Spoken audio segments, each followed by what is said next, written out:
Coming up, rent stabilization in Rockville, tackling fascism in the Philippines and around the world, our electoral accountability forum, and how you can join the socialist fight. But first, how the socialists of the DMV are responding to both fascism nationally and austerity locally, from Trump's pathetic birthday bash to the council's budget incompetence. Hello, everyone, and welcome to the MDC Dispatch. I'm your host, Tony, and I will be bringing you the news and events from Metro DC DSA. Subscribe to our YouTube channel and be on the lookout for a new Dispatch episode every first and third Sunday of each month.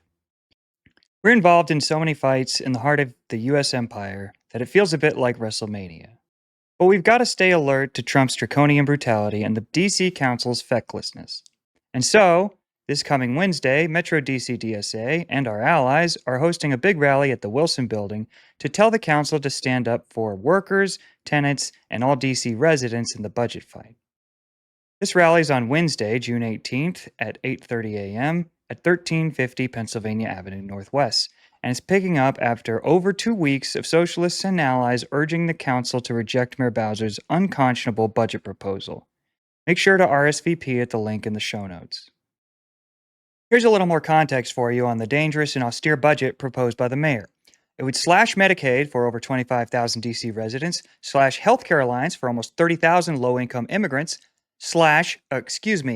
eliminate the Pay Equity Fund, which pays for child care workers by taxing the ultimate victim in Bowser's world, the rich. My fingers can't make a violin small enough for these sickos.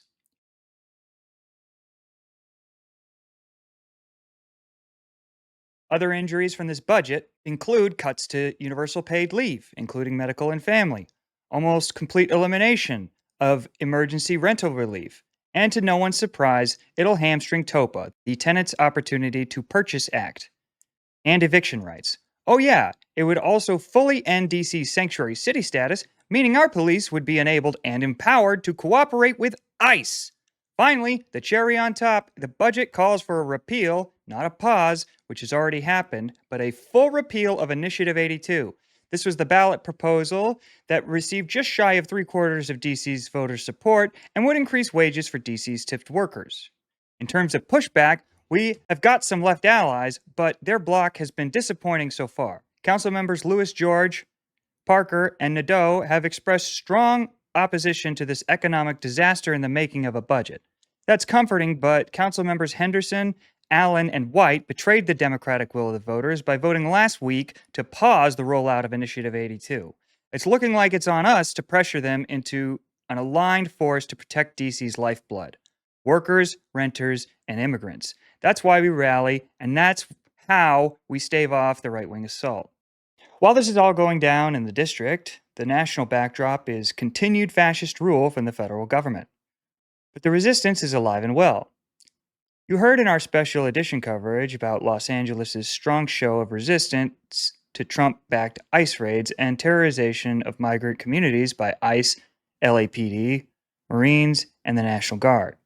Moreover, there were almost 2,000 No King's Days actions around the entire country on Saturday. Thousands of ordinary people poured into the streets to defend their neighbors. Let their bravery infect you. Let their courage be your motivation to do the same. You can do so right here in the DMV with us in Metro DC DSA. Join our Migrant Justice Subcommittee or any other working group, or find another organization or an affinity protest group. But whatever you do it in community with others. The fight for rent stabilization in Rockville, Maryland continues. Tenants have been organizing for over a year to get the Rockville City Council to pass rent stabilization legislation. Now the city is updating its landlord-tenant code, but not officially considering rent stabilization as part of the update. Regardless, MDC DSA's Montgomery County branch is encouraging neighbors and allies to complete the city's survey and demand housing affordability and justice. Join the MoCo branch in packing the Monday, June 16th City Council hearing that will discuss the Landlord-Tenant Code update. RSVP at the link in show notes. If you're watching this video, you're probably not big on fascism. Well, neither are we. Join MDC DSA and the International Coalition for Human Rights in the Philippines on June 21st for an education forum and a panel discussion on fascism and political repression in the Philippines and around the world. Fascism can be defeated through coordinated international class struggle. Head to University United Methodist Church at UMD to learn how. Register at the link in the show notes. MDC DSA's Political Engagement Committee is holding a virtual electoral accountability forum on July 1st at 7 p.m. Chapter members are invited to join to converse about our electoral strategy. Earlier this year, MDC DSA elected candidate Shayla Adams Stafford, won her election to Prince George's County Council, and a huge part of her success was the strategizing and legwork of our chapter's organizing. What's next? We'll talk about it on July 1st. Anti-ICE protests have continued since our special dispatch episode earlier this week, with more cities rising up in peaceful protest around the United States, even while Trump still vows to arrest 3,000 immigrants per day. Well over 2,000 National Guard, along with 700 U.S. Marines, have been deployed to L.A., even against the wishes of Governor Newsom, other elected officials, and the LAPD. Unfortunately, more than 150 protesters have been arrested, and families of those detained are still searching for their loved ones, hoping they have not been deported from the country. The administration's Gestapo-like tactics also led to Senator Alex Padilla, a vocal critic of Trump and his immigration policies, being forcefully removed while trying to ask a question on Thursday during a press briefing held by Kristi Noem. Even though he did clearly identify himself, he was violently restrained and pushed out by Secret Service agents. If this is how this administration responds to a senator with a question, Senator Padilla said, you can only imagine what they're doing to farm workers, to cooks, to day laborers. Throughout the LA community, throughout California, and throughout the country. Even more diabolical, the State Department is quietly attempting to set up an Office of Remigration, a policy that has neo-Nazi roots and historically used for ethnic cleansing. It would sit under the Bureau of Population, Refugees, and Migration and will serve as a, quote, hub for immigration issues and repatriation tracking, unquote. What does this mean? Essentially enforcing a white nationalist immigration policy. There is an inkling of good news. David Huerta, president of the Service Employees International Union, is free. He was arrested, injured, and detained while peacefully being present last Friday as a community advocate during the protests in LA, but has recently been released on $50,000 bail. The Trump administration's manufactured immigration crisis is, however, detracting from the Big Beautiful Bill that is set to cut numerous programs and services to those who need it most. From healthcare to food assistance and more, Congress could move quickly, hiding under the shroud of the immigration crisis, to pass the bill and set the stage for further bankrupting the working class in the United States. But we need to remember, let's keep fighting, keep organizing, and keep believing that we all collectively together can do better. Drop your thoughts in the comments. We want to hear from you. Join our chapter for any of the huge slate of events coming up in the next few weeks. RSVP is linked in the description. On June 16th, DC residents are gathering for a rally and press conference at the Wilson Building for a Green Budget Day of Action to call on the DC Council and Mayor Bowser not to defund district communities and the climate. Later in the day, on June 16th, socialists will be wheat pasting for We Power DC's white paper on public power for DC. Also on June 16th, Rockville City Council and Mayor will discuss the updates to the Landlord-Tenant Code. The tenants and rent stabilization supporters will pack the hearing room to demand rent stabilization.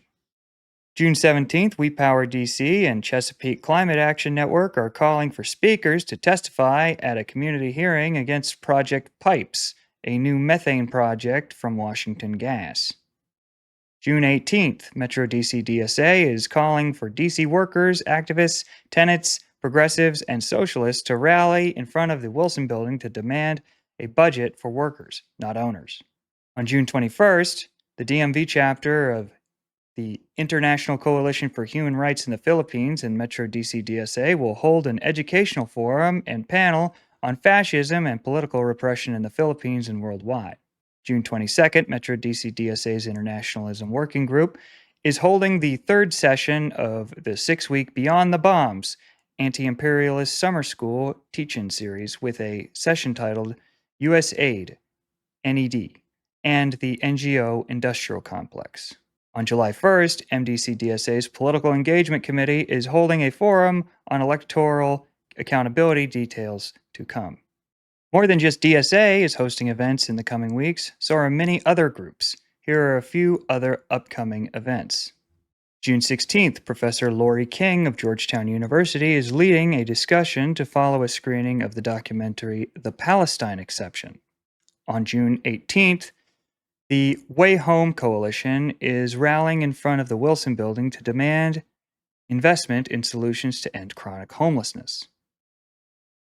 Find these activities and many more at the calendar of events on our website or in our full weekly update, also linked in the description. The Democratic Socialists of America is growing. If you're not a member of DSA and would like to connect with other like-minded activists, community organizers, and neighbors, visit dsausa.org and join today. Metro DC DSA is the third largest chapter in America with over 2,000 members. We are very active in the community and have groups focused on labor, tenant rights, LGBTQ rights, environmental activism, and more. DSA is the largest socialist organization in America, and we would love to have you as a member. These and other stories, along with links and sources, can be found in the Metro DC DSA Weekly Update newsletter, which you can find linked in the description. This production has been a collaboration of members of Metro DC DSA. Look for new videos on the first and third Sunday every month. I'm your host, Tony. A better world is possible.